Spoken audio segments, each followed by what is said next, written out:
akan ngebahas teknis untuk bisa menghijrahkan status dengan melobi langit.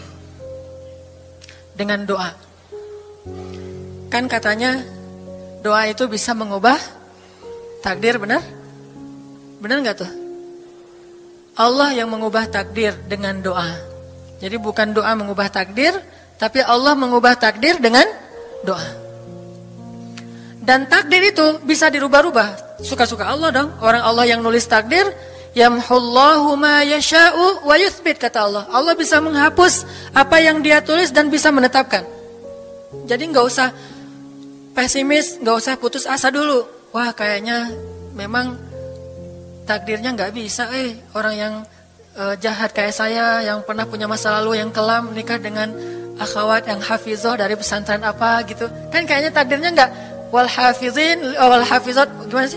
Wal hafizin, gimana sih ayatnya? Saya jadi lupa. Orang yang soleh, orang yang menjaga diri dengan orang yang menjaga diri, orang yang soleh dengan orang yang soleh. At-thayyibin lit-thayyibat, maaf. At-thayyibin lit-thayyibat. Orang yang baik ketemu orang yang baik. Tapi kan saya mah orangnya udah keburu nggak baik duluan. Sekarang lagi belajar jadi orang baik tapi belum baik-baik amat. Sedangkan dia mah udah terpelihara dari dulu. Kayaknya kita mah nggak sekufu, nggak selevel, beda dunia. Yang satu dunia putih, satu dunia hitam. Ini gimana nih nggak ketemu nih? Takdirnya mungkin kita emang nggak layak untuk dia. Tetapi dengan doa Allah Subhanahu Wa Taala berkuasa untuk mengganti takdir.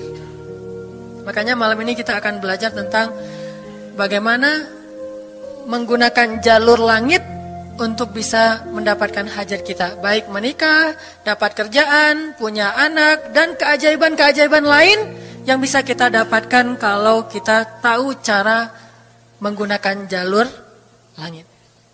Sebelum kita masuk materi itu, yuk kita tilawah bareng-bareng ayat yang standar lah tentang doa. Udah pada tahu kan? Silahkan dibuka. Ayat apa? Surat Al-Baqarah ayat 186.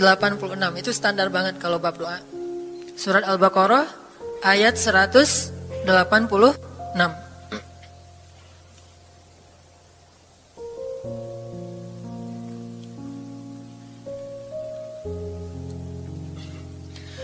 A'udzu billahi minasy syaithanir rajim. Enggak?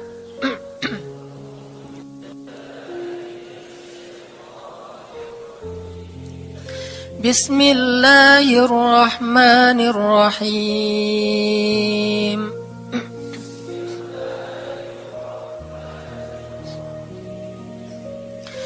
Wa idza sa'alaka 'ibadi 'anni fa inni qarib.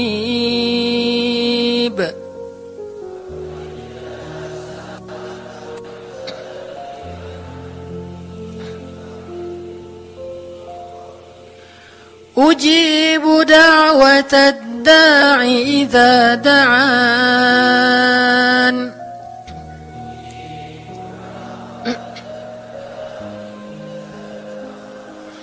فَلْيَسْتَجِيبُوا لِي وَلْيُؤْمِنُوا بِي لَعَلَّهُمْ يَرْشُدُونَ.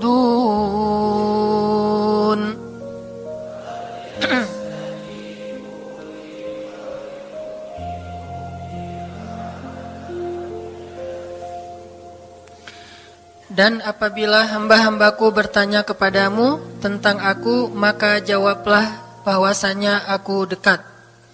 Aku mengabulkan permohonan orang-orang yang berdoa kepadaku apabila dia memohon kepadaku. Maka hendaklah mereka memenuhi segala seruanku dan hendaklah mereka beriman kepadaku agar mereka selalu berada dalam kebenaran. Shadaqallahul azim. Teman-teman yang dirahmati Allah Subhanahu wa taala, ayat ini adalah ayat kalau kita kasih judul, ayat ini tuh janji Allah kepada orang yang berdoa. Janji Allah kepada orang yang berdoa. Makanya doa itu benar-benar senjata orang mukmin, melebihi senjata apapun yang dimiliki oleh seseorang. Paling dahsyat itu kalau punya doa. Jadi kalau orang yakin kepada Allah, maka dan keyakinan dia kepada Allah lebih besar daripada keyakinan dia kepada apapun, maka selama dia masih bisa berdoa kepada Allah, dia tenang. Ada masalah dikit, oh ilahi. Ada masalah dikit, ilahi. Ada masalah dikit, Rabbi. Terus saja. Ada masalah sepele apapun, minta ke Allah. Ada masalah apapun, minta ke Allah. Dan kata Nabi, janganlah kalian menjadi lemah dalam berdoa, karena sesungguhnya tidak akan binasa seseorang selama dia masih berdoa kepada Allah. Itu hadis Nabi dari Aisyah. Janganlah kalian menjadi lemah dalam berdoa, artinya jadi pundung, jadi putus asa dalam berdoa, karena tidak akan binasa seseorang selama dia masih berdoa kepada Allah Subhanahu wa taala. Jadi kalau kita masih terus mengharap dan meminta kepada Allah, kita nggak akan binasa, kita nggak akan kalah, kita nggak akan rugi. Dan kata para ulama, segala sesuatu di dunia ini akan pergi dan tidak kembali. Ini clue penting nih, bisa dicatat. Segala sesuatu di dunia ini akan pergi dan tidak akan kembali kecuali doa. Dia pergi dan dia pasti akan kembali. Segala sesuatu kalau udah pergi di dunia ini nggak akan kembali lagi. Kalau pergi di sini maksudnya pergi kepada Allah. Tapi kalau doa pergi ke Allah, dia pasti akan balik lagi kepada yang meminta. Satu-satunya yang pergi ke Allah dan kembali di dunia ini hanyalah doa. Makanya ayat ini kalau kita kasih judul adalah janji Allah kepada hambanya yang berdoa. Allah berjanji, apa kata Allah? Inni qaribun. Aku itu dekat. Maksudnya gak mungkin aku gak dengar doa kalian. Begitu kita berdoa, kita pikir, Allah dengar gak ya? Jangan-jangan kok doa saya belum diijabah, kayaknya Allah gak dengar yang kemarin, saya harus keraskan lagi suara saya. Enggak, inni qarib, arti inni qarib, aku itu dengar banget apa yang kamu ucapkan. Gak usah diucapkan, di dalam hati aja Allah udah dengar. Siapa yang pernah berdoa di dalam hati terus langsung Allah ijabah?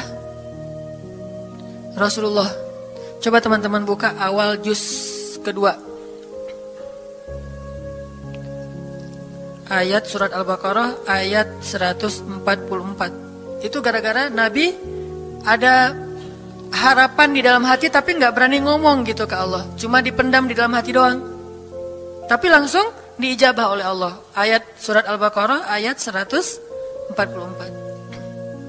Allah berfirman, Qad nara taqalluba wajhika fis samaa فلنولينك قبلة ترضاها فول وجهك شطر المسجد الحرام وحيث ما كنتم فولوا وجوهكم شطره وإن الذين أوتوا الكتاب ليعلمون أنه الحق من ربهم وما الله بغافل عما يعملون. Jadi ceritanya orang Yahudi suka menghina kaum muslimin gara-gara orang Islam kalau sholat waktu itu masih menghadap ke Al-Aqsa, Palestina. Jadi kata orang Yahudi itu, lihat orang Islam mah fake, suka niru. Kita sholat menghadap Al-Aqsa, mereka sholat menghadap Al-Aqsa. Berarti agama mereka itu adalah agama yang meniru agama kita, nggak original. Sering diperolok-olok, setiap kaum muslimin sholat dihina sama mereka. Akhirnya Nabi ngerasa sedih. Wah, gimana ya caranya? Sehingga setiap sore Nabi berdiri di suatu bukit, kemudian lihat ke langit. Cuman nggak ngomong, gini aja ke langit. Membatin, bayangin. Pernah nggak teman-teman membatin ke Allah? Ini yang harus kita coba lakukan. Belajar membatin kepada Allah. Itu romantis banget. Jadi duduk sendiri. Allah, ngomong gitu dalam hati. Dan yakinlah ini qarib, Allah tuh dengerin. Jangan pikir saya kayak ngomong sendiri, kayak orang kurang waras. Enggak, Allah itu mendengar. Jadi kita batin aja sama Allah, ngomong dalam hati. Ya Allah, saya tuh lagi gini, ada masalah. Ngomong dalam hati kita. Please Allah, please gitu ya. Nah, itu kalau kita membatin, inni qaribun wa asirru qaulakum awijharu bih innahu alimun bidzatis sudur. Jadi Nabi nggak enak mau ngomong, ya Allah tolong dong pindahin kiblat dari Masjidil Aqsa ke Masjidil Haram. Soalnya daripada dikata-katain melulu sama orang Yahudi, mau ngomong kayak gitu tuh nggak enak sama Allah. Malu Rasul ke Allah. Masa kiblat aja minta dipindahin. Akhirnya Nabi cuma ngelihat ke langit aja tiap hari. Udah selesai pulang. Besok lihat lagi ke langit. Turunlah ayat ini. Sesungguhnya kami telah melihat bagaimana kamu selalu menengadahkan wajahmu ke langit. Maka kami palingkan kiblat ke arah yang kamu sukai. Coba lihat. Turun wahyu untuk merespon doa Nabi yang bahkan belum diverbalkan. Belum diucapkan dengan kata-kata, tapi Allah udah ngerespon. Ini kan keajaiban doa nih. Cuman kita seringnya ngerasa udah minta berkali-kali kok nggak dikasih-kasih. Kita belajar sekarang. Rasul nggak usah minta pakai verbal, cuman membatin doang dalam hati, Allah udah ngasih. Pernah nggak teman-teman ngerasa kayak gitu? Ada kepengen sesuatu, tiba-tiba terwujud. Pernah kan? Tapi kepengennya yang baik-baik. Pengen misalnya, aduh, saya pengen banget umroh, cuman mau ngomong kayak gitu mah, saya mah orangnya kayaknya nggak mungkin bisa umroh kalau ngandalin harta. Orangnya nggak mampu, kerjanya juga pas-pasan, gimana mau umroh untuk makan aja susah. Tapi pengen banget dalam hati kita. Dan itu rindunya tuh rindu banget. Setiap kali ngelihat video atau tayangan di TV tentang umroh dan haji, menitikkan air mata. Saking kangennya ke Baitullah. Allah tahu itu dalam hati kita. Tiba-tiba ada jalan. Ada aja jalannya. Dan bisa dikasih sedekah, bisa juga hadiah, bisa juga door prize, bisa juga macam-macam. Pokoknya ada jalan aja, tiba-tiba bisa umroh. Dan saya sering banget membawa orang umroh. Di antara jamaah itu selalu ada 1 atau 2 orang yang umrohnya itu miracle, keajaiban dari Allah. Ketika saya cari tahu alasannya apa, ternyata emang dia dari dulu pengen banget umroh. Cuman gak bisa ngandelin hartanya, Allah kasih jalan yang lain. Bukankah Allah itu memampukan yang diundang, bukan mengundang yang mampu? Kan itu yang sering kita dengar kan? Allah tidak mengundang yang mampu, tetapi memampukan yang diundang. Kalau udah Allah undang, pasti mampu. Kalau Allah nggak ngundang, walaupun dia mampu nggak akan bisa. Jadi Allah bukan mengundang yang mampu, tetapi memampukan yang diundang. Sehingga kita kalau hati kita kayaknya pantas diundang, Allah undang tuh. Begitu juga dalam urusan rezeki. Aduh, saya pengen kerjaan yang kerjaannya itu lebih halal, lebih nyaman, bisa sholat berjamaah tepat waktu, ada waktu juga buat keluarga, bisa juga berdakwah ke teman-teman. Akhirnya membatin kita itu karena kuat banget, Allah wujudkan. Ini artinya Allah qaribun, Allah maha dekat. Sehingga kalau kita pengen doa kita itu powerful, belajar dari as-siqah billah. Tips pertama adalah as-siqah billah. Percaya deh sama Allah. Percaya sama Allah. Jangan berdoa dengan ragu-ragu. Kayak kita datang kepada seseorang untuk minjem duit, tapi kita ragu. Dia nih kayaknya orangnya susah kalau dipinjemin. Kalau minta dipinjemin gitu. Ini saya lagi ada masalah dikit nih. Boleh minta bantu nggak? Apa? Gimana ya ngomongnya? Susah ngomongnya tuh ragu-ragu gitu kan ya. Akhirnya kita ngomongnya tuh nggak enak, nggak nyaman, membuat dia juga ngasih ke kita juga ragu-ragu. Akhirnya nggak nyaman tuh hubungan kita sama dia.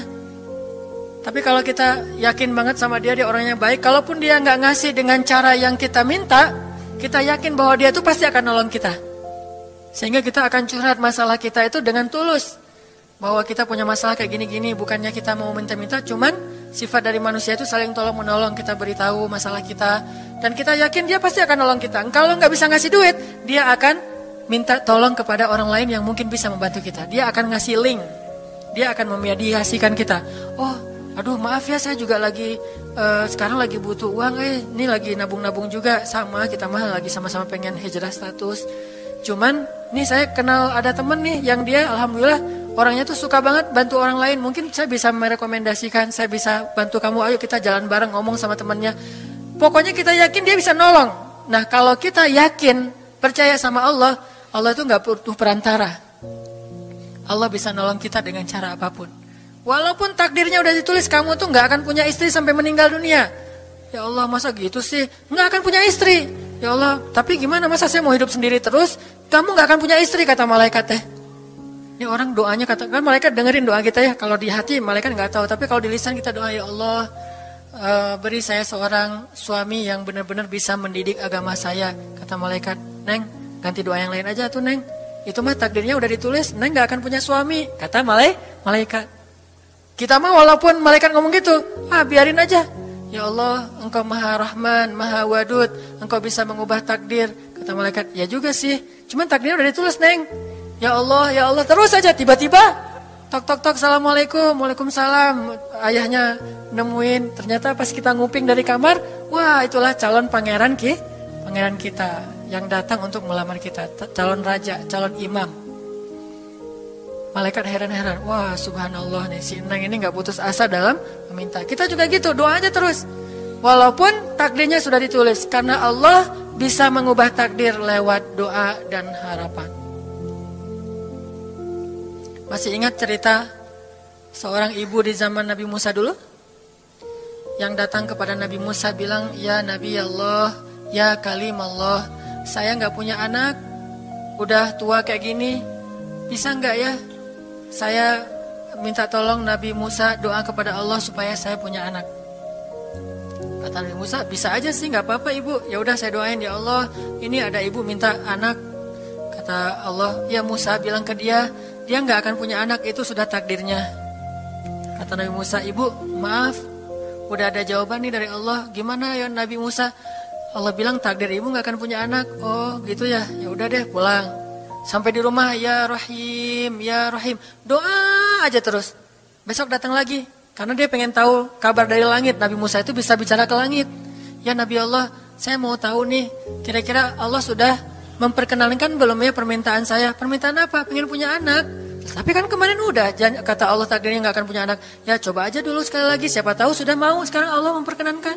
Wah ini benar-benar dia husnuzan sama Allah. Siqah, percaya sama Allah. Gak percaya kepada yang lain, percaya sama Allah aja.